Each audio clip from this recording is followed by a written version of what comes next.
Again, good morning everyone. Maupay na aga.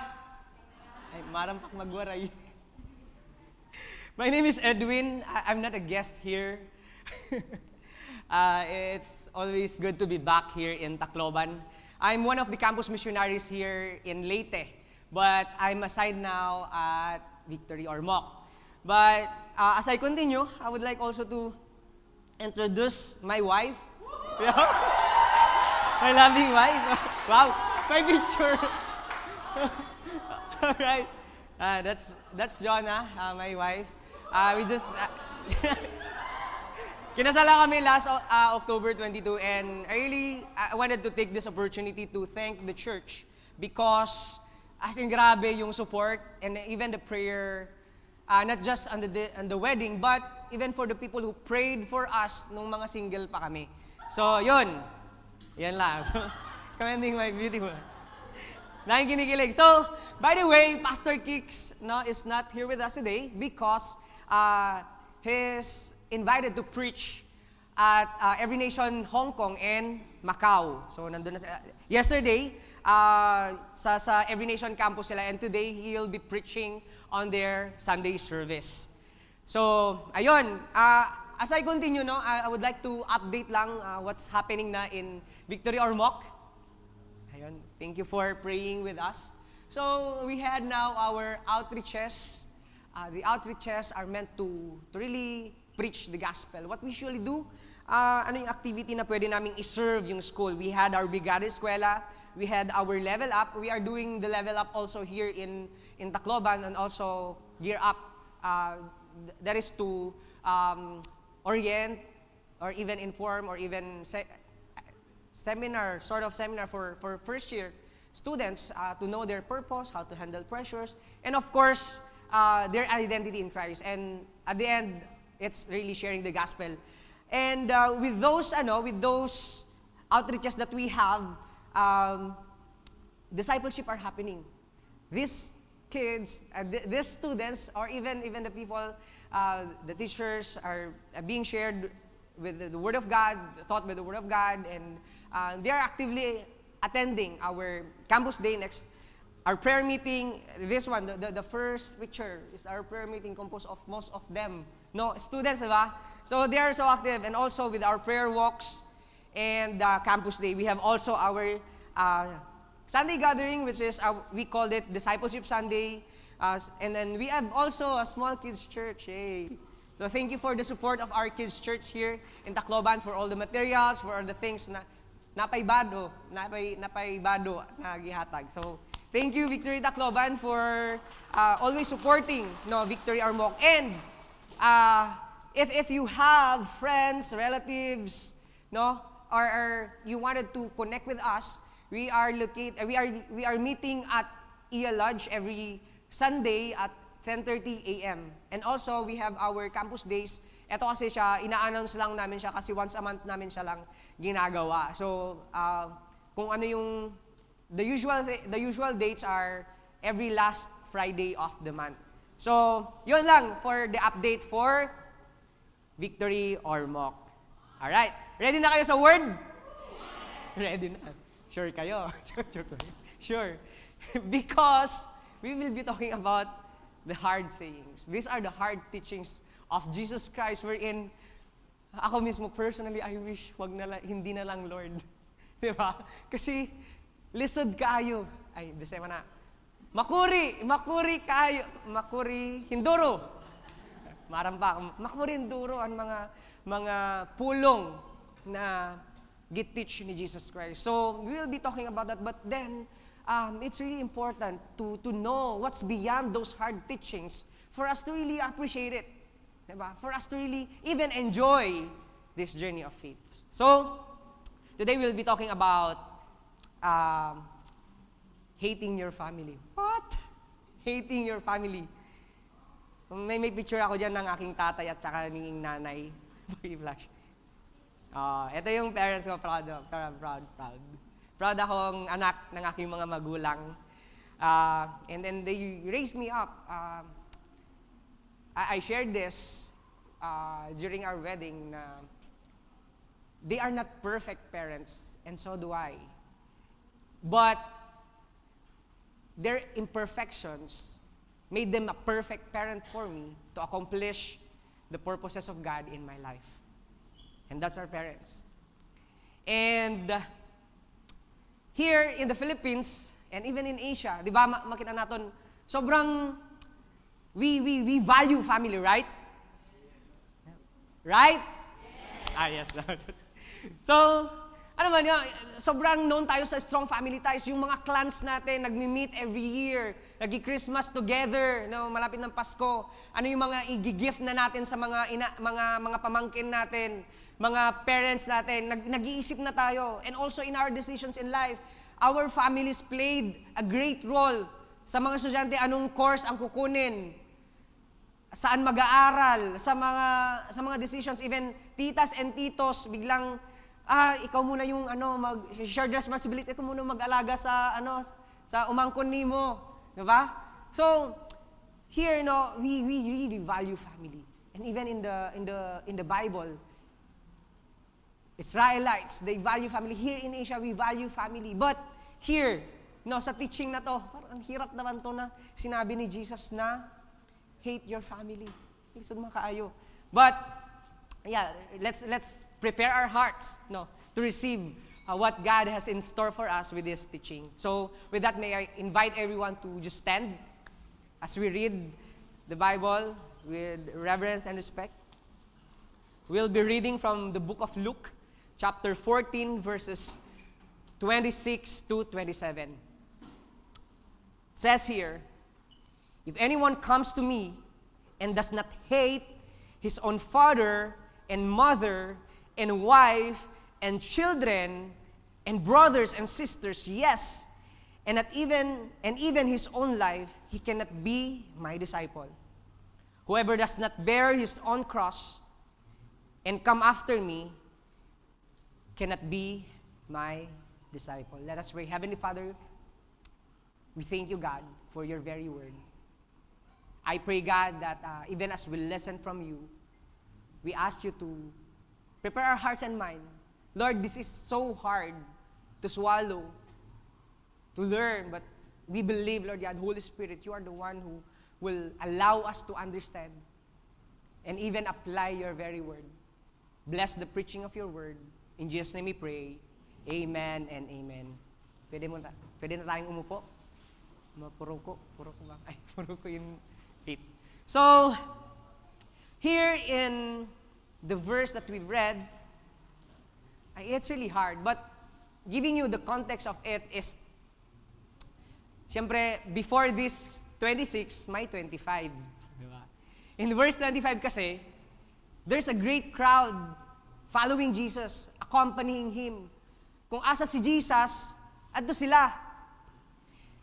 And these people are so zealous in following Him. Everyday attendance. Kung asa si Jesus Christ, perfect yung attendance. Palagi silang sumasama. But this multitude are following Jesus because, syempre, prior to that chapters that we've read, na may mga miracles. May mga provisions, feeding of 5,000, feeding of 4,000. May ato nga ni na may naposes, tapos i-cast out ni Jesus. Nasaan ka yan, no? Tama ba? So, i-cast out ni Jesus, and people are so amazed. Kasi nakikita nila, Jesus so powerful. And he's so famous on that. And, so, kun pananglitan, pananglitan. Kun Jesus aadto ha rob maras-baras, aadton mga tao so passionate bisan magka-traffic na. 'Di ba? Kasi maaramira na may mga miracle na himo ni Jesus adto na time, adto na place, and maybe they have even concerns that why they are following Jesus, for them to be blessed, for them to be healed, for them to unsa man ani wait anira mga kinahanglan, hayra mga kinabuhi, because they know that Jesus can and Jesus will do. But here, we could see na Jesus is like driving them away because of his hard teaching. These hard teachings, with the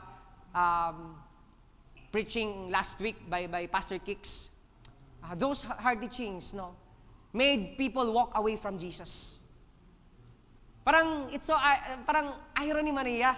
Kay yan na nga haaton ba? Haaton. Kung kit ano yun, mga reels sa Facebook, ha Instagram or TikTok. Parang tanan nila himuon para magkamayda. Followers. Tumbling-tumbling na, may dapa kumakanta ato na may duha na puno, tapos nakasugat, tapos nakanta. Ano ba't mga, bisan dili nakaka-honor, bisan delikado na, bisan nakakaguban at relationship, ginihimo para lang magkamayda. Followers. But here, Jesus doesn't want just followers. No? He is after disciples. And here in Victory, we are so passionate. Sobrang seryoso ng tatanan. We are so passionate in disciple making, teaching the Word of God. Because that's one of our core values. And dili na yan na, discipleship, core value, kukuhaan natin. Dili na sugad. Because we know that the very heart of God is discipleship. Bakit? What happened to those disciples? Because of these disciples, hikita yana didiha late, na-reach out kita han gospel. Nakailan nato nan Ginoo, di ba? Diriyagikan ha, or tikang ha crowds, but an gospel na we are enjoying today, tikang hiya ha, mga disciples si Jesus. So that's why discipleship is very important. What happened, no, here is Jesus mo spend time iya og pinakalaka hours in healing, in miracle making, in all other stuff, but most of his time he is spending with his disciples. Would you want that? Yung presence talaga ni God dahain. Diri ya magpakita la tapos wari na. We could enjoy this journey of faith with the discipleship only. So today as a movement, no, how it looks like, bakit hate your bakit kinahanglan na you need to hate your family para lang maka-disciple, parang ganon yung question. Ngano man na we need to hate ba talaga the family, and that's what we are going to talk about today. So introduction pa lang yun pala. How it means to be a disciple and how it means to follow Jesus. That's what we are going to talk today. I have 3 points here. Asan si Ate Karen? Asan si Ate Karen? So, with the passages that we've read, I wanted to share 3 things, no? What it means, what does it mean to be a disciple? Number 1, love God primarily. In verse 26, if anyone comes to me and does not hate his own father and mother and wife and children and brothers and sisters, yes, and even his own life, he cannot be my disciple.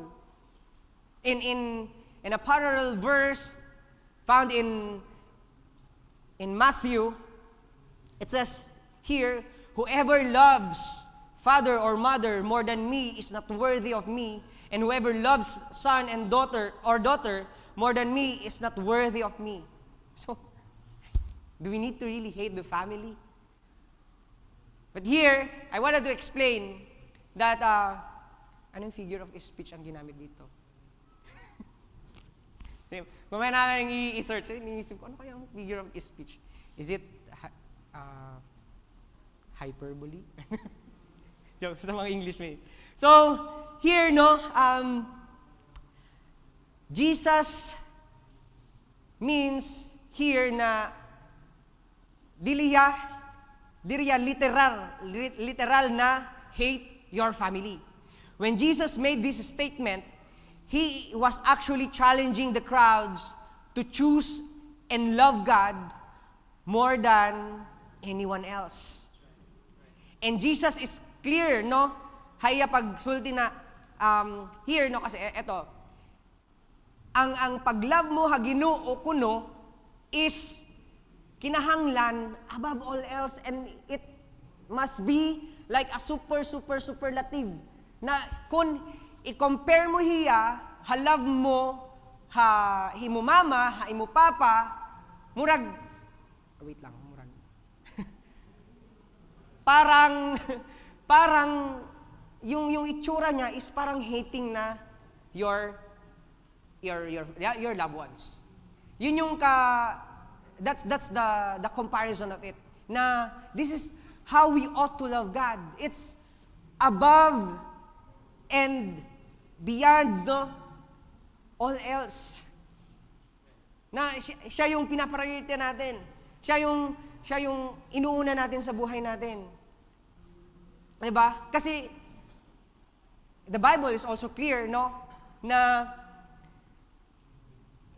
honor your parents, honor your mother and father.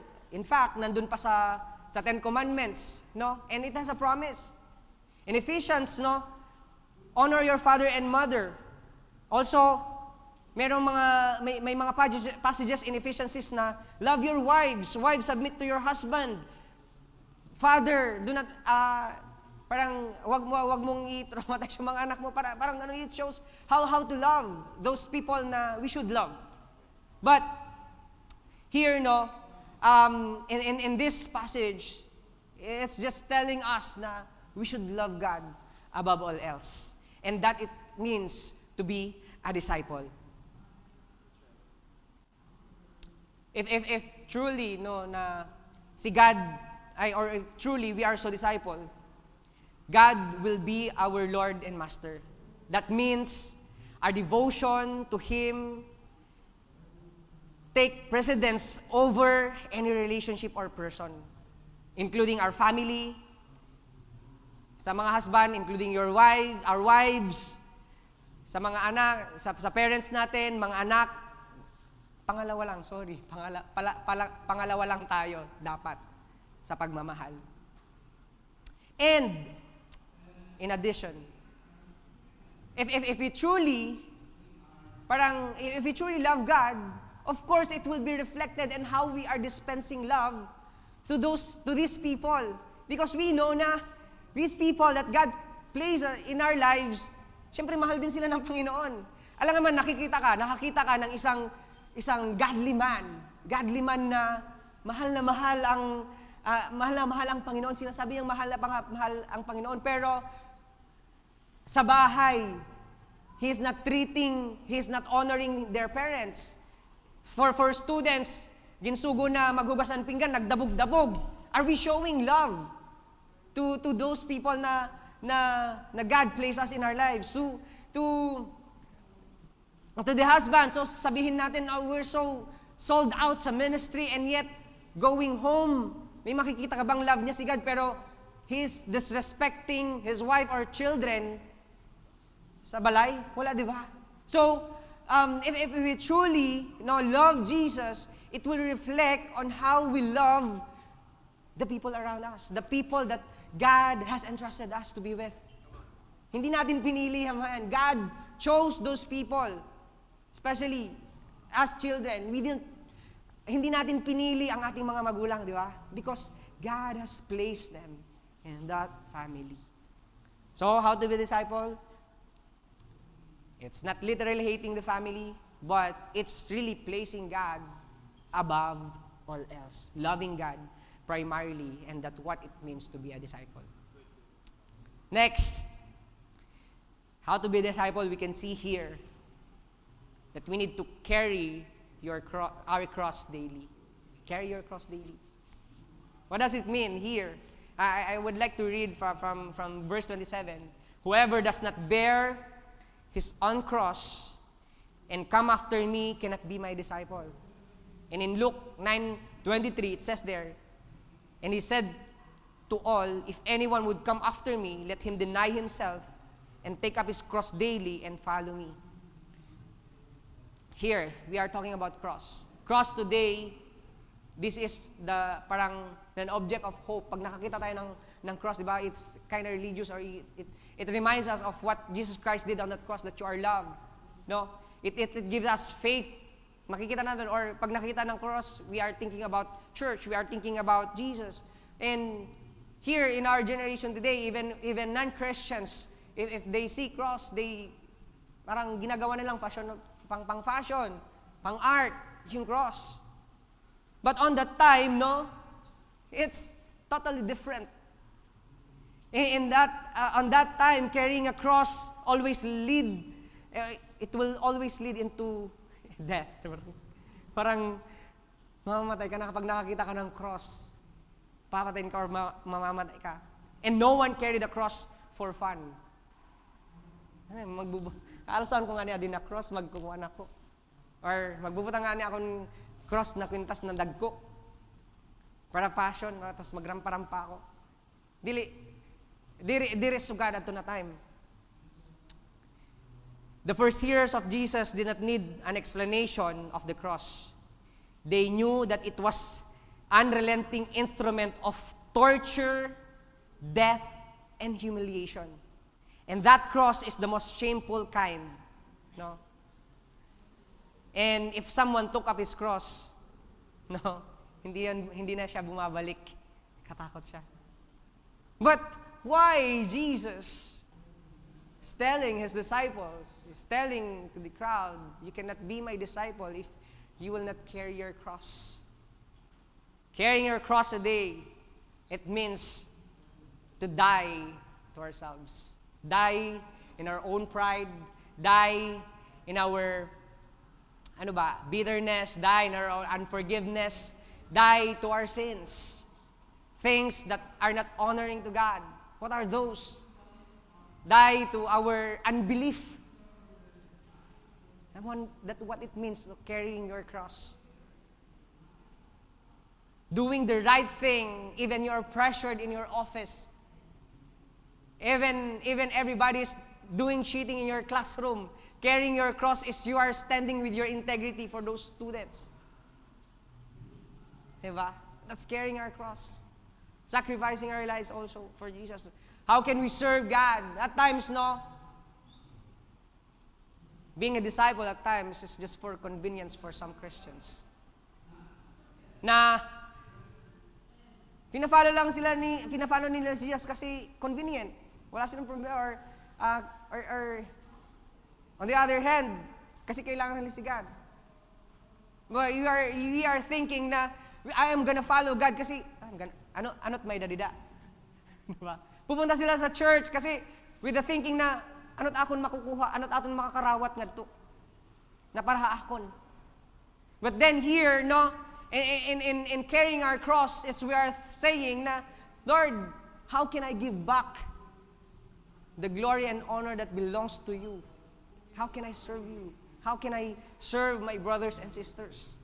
That's carrying our cross in our lives as followers of Christ. Die to our own selves. Even maybe for some of us, die to their own dreams in lives. Now, when God calls us to serve in a higher level, for example, Kat, she's an accountant, cum laude graduate. Maybe if dili niya agin pursue ang campus missionary, millionaire na yari na. But because of that calling, no, she died to her dreams as an firm owner. Wow. For the next generation to know God in her life, in their lives, di ba? That's dying to ourselves. The question here, are we ready to die sa atong mga self just to follow Christ? Are we willing to die sa sinful life that we are in right now just to follow Christ? Kaya ba nating talikuran even our dreams, even the things that we planned ahead? Lord, wag mong guluhin yung plano ko. Tapos ginagawa na lang, parang add-on na lang si Jesus in our lives. That's my second point. that we could see in that passages na we've read. Lastly, follow God primarily. And he said to them, "Follow me, and I will make you fishers of men." And immediately they left their nets and followed him. I wait. Before that, I also have that verse in Luke. Sa 27 din. 27. "And whoever does not bear his own cross and come after me," the word here is come after me or follow him, "cannot be my disciple." And next verse is that we could see here when God called his disciples, no? It's in Matthew 4, and he said to them, "Follow me, and I will make you fishers of men." And immediately, they left their nets and followed him. Three things we could see here na mga butang.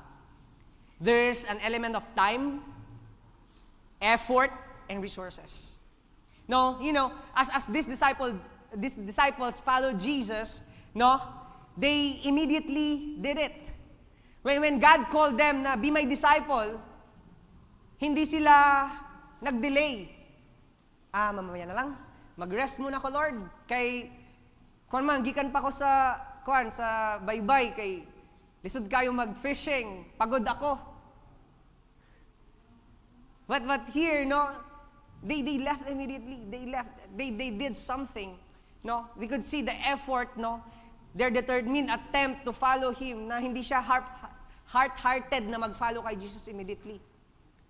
Dili siya, when Jesus called them na, "Come follow me," Jesus said, no, sa mga disciples, dili sila nagyakan na, anay Lord, magkuan sa ako, mga regulang anay ko, kay tikang man ko sa pag-fishing, amoy isda pa ako.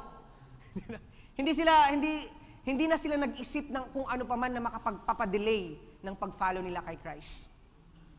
And even their resources, we could see here, no, their resources. They left their nets. Their nets there are their means of livelihood as fishermen. Diba? But then, when Jesus called them to follow me, they followed immediately, leaving their livelihood. And that's what it means to be disciple. I'm not saying na mag-stop ka na pag-aral. I'm not saying na mag-stop ka na pagtrabaho.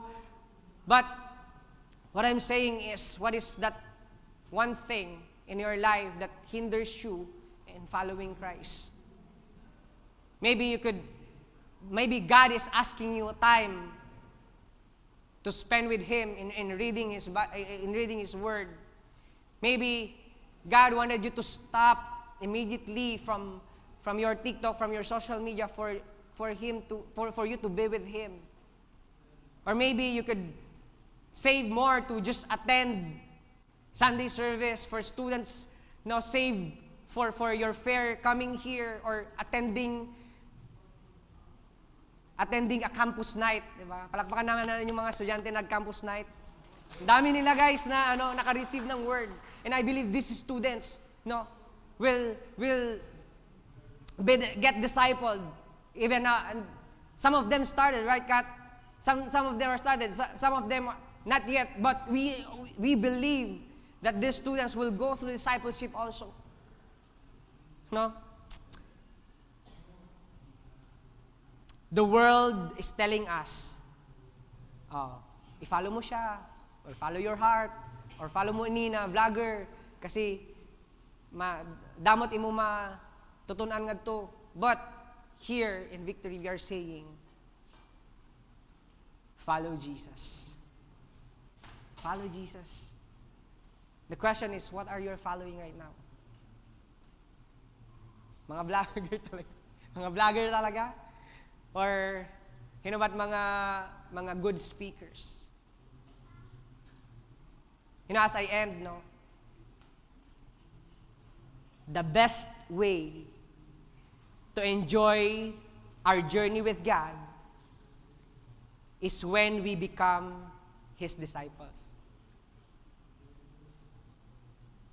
Not just followers, not just spectators, not just part of that crowd, But God wanted you and me to be intimate with Him.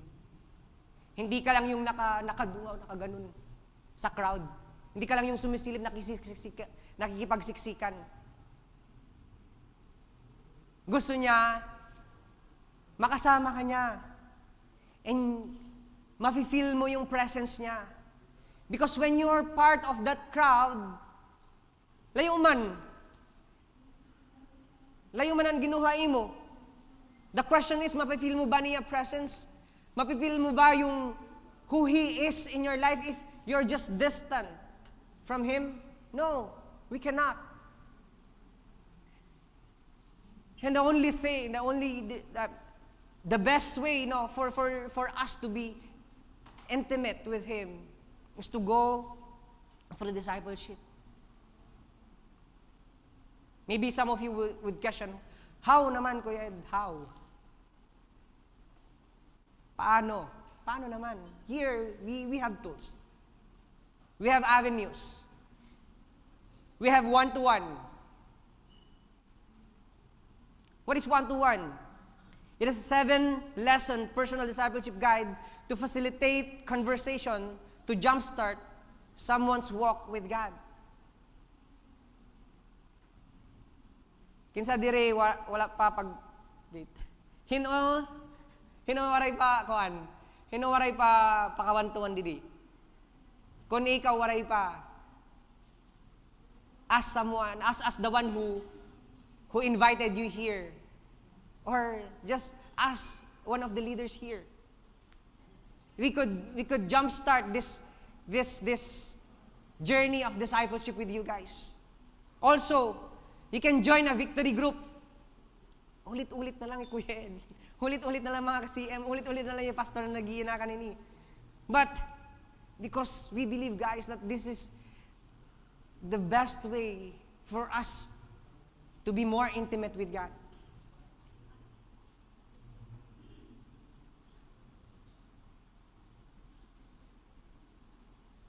We have also discipleship classes. Makita niyo ito na purple book, making disciples class, empowering leaders. We have also church community class. We can join, we can enroll. Ask the staff here, ask the volunteers here how for us to join.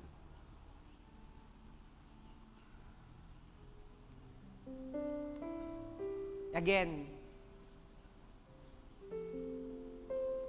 I'm gonna say this. The best way to enjoy our journey with God is when we become His disciples. May I invite everyone to stand?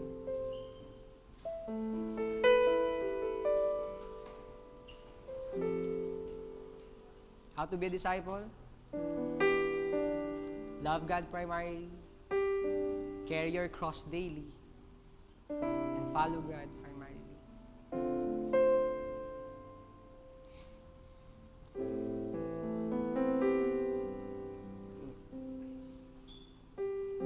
Two groups of people that I wanted to pray today. Damo na't ginyakan ni Kuya Edwin, pero paano ka pagsugod? Paano ka mag-start? Ba, nga naman nakinahanglan kong ma-disciple. Nga naman kinahanglan ko si Jesus sa akong kinabuhi. We need God. We need a saving. We need a Savior. We cannot save ourselves. In Romans 3:23, for all have sinned and fall short from the glory of God.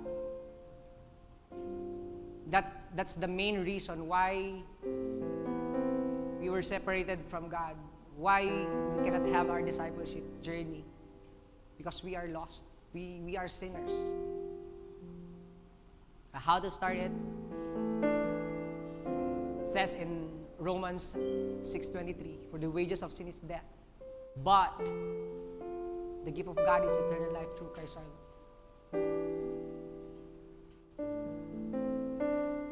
If any one of you here is really sure, not sure of, like, Lord, I'm a sinner and I don't have a relationship with you, I cannot be your disciple, It says there, the gift of God. Kung saan naman ang gift? Karawato ng gift. Diba? And how to receive that gift? In Ephesians 2 verse 8 to 9, for by grace we have been saved through faith. It is a gift of God. So we receive that gift through faith, pagtuo. In Hebrews 11 it says there, faith is being sure of what you hope for and being certain of what you do not see.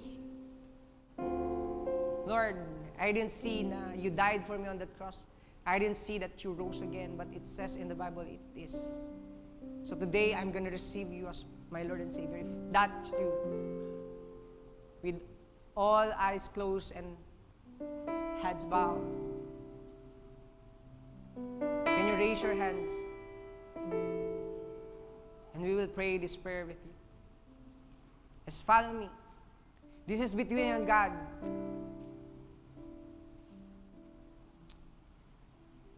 Just follow this prayer with me. Heavenly Father, I acknowledge that I am a sinner. And that sin separated you and me. And that sin wouldn't allow me to be your disciple.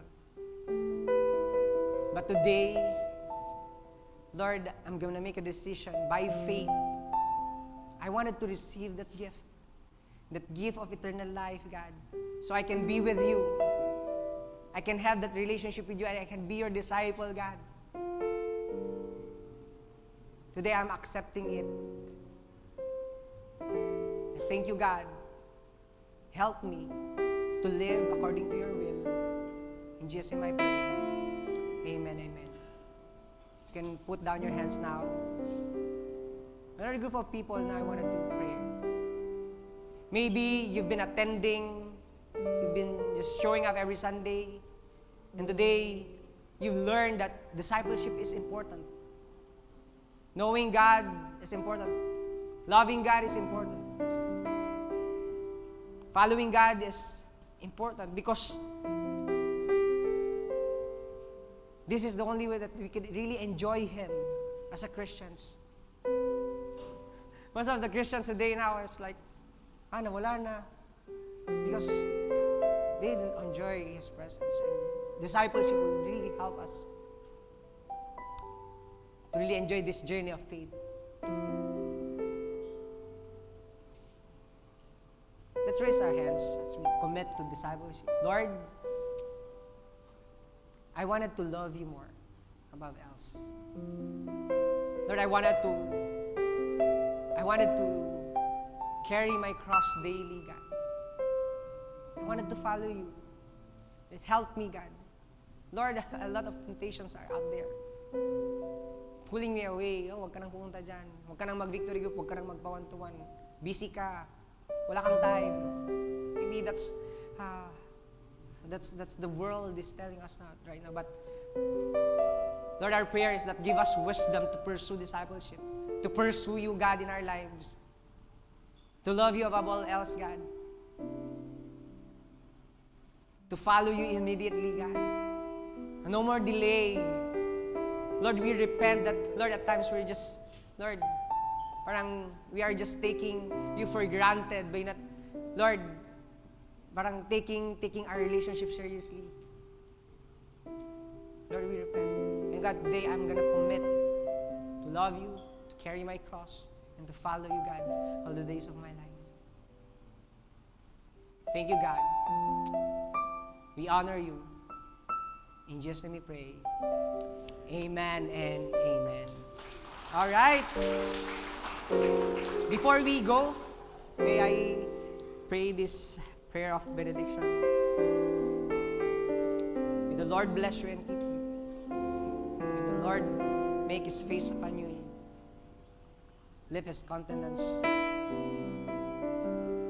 This week, we are a carrier of His light, that His light may illuminate and people will see that you are Lord in heaven. Nothing missing, nothing broken. Shalom. Lord, we praise you, we honor you. In Jesus' name we pray. Amen and amen.